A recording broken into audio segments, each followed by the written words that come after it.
Christian here. Just wanted to have a quick chat in regards to the missing leg in financial planning, which is heritage planning. Financial planning is created to create wealth. Estate planning is created to prepare the wealth to be delivered to the next generation. And then heritage planning is truly to prepare that next generation to receive the wealth. I'm sure that there's enough of us that can identify and relate to a lot of people that they've seen, and we've witnessed it all, where people have inherited a bunch of money and they've basically wasted it. They spend it on frivolous things. They buy new cars. It's amazing when you actually take a look at the studies done about how long it takes after an inheritance is received that somebody buys a brand new vehicle. So I didn't really want to get into that too much today. The only thing I wanted to say was when it comes to heritage planning, I'm going to get into it again in some later videos. I just want to highlight real quick on what heritage planning is, and it's all about preparing that next generation to receive the wealth, which I think is probably one of the most important things you can do. You've spent your entire life creating wealth and you want to pass it on to your children. But what you're trying to also do is pass it along to their children and their children. We want this money, this wealth to last multi-generations. And unfortunately, the sad statistics are that past the third generation, the money only goes there 10% of the time. And I know while a lot of people really believe that is as a lack, it comes from a lack of financial, estate, and tax planning, in reality, those three things combined only result in 10% of the failure of that through the past third generation. So when you look at that, you still have 90% of other reasons of why that money is gone. And the number one reason, do you want to guess what it is?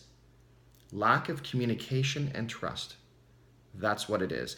How many times have you seen family members squabble and fight over an estate? It's truly something unique. It's unbelievable to see, and especially sometimes for ridiculously small amounts. This is where heritage planning comes in. Anyways, that aside for a minute, I wanted to talk about, it's Friday, I want to keep it light for the weekend, I don't want to get all depressed. I wanted to talk about the things that we're really doing, okay? And I've got a book here. This is actually the workbook. I highly recommend a book. It's called What Matters, because really and truly it's a great story about a man who is on his deathbed, and he's reflecting upon all the values, and he's actually writing a book. And this is a workbook that you can do the same. And he's talking about all the values that he's learned in his life.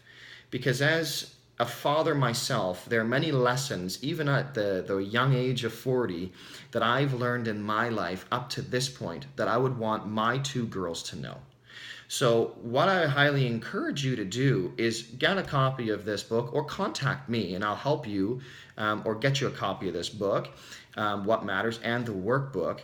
And what I'd like you to do is reflect on your most important values. What are the things that are kind of your conduct for living?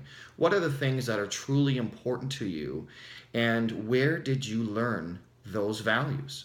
So it's all about then capturing those values and putting it into a book. And once you've done that, it's a great piece that you get to pass along to the next generation. Speaking of the next generation, let me tilt over here. Yes, I realize that there's a big purple balloon right up here. It is Frozen. Big fan. So are my girls. Happy Friday, everybody. Know your values and please write them down and where you learned them so the next generation can benefit from all of the knowledge that you've gained in your life.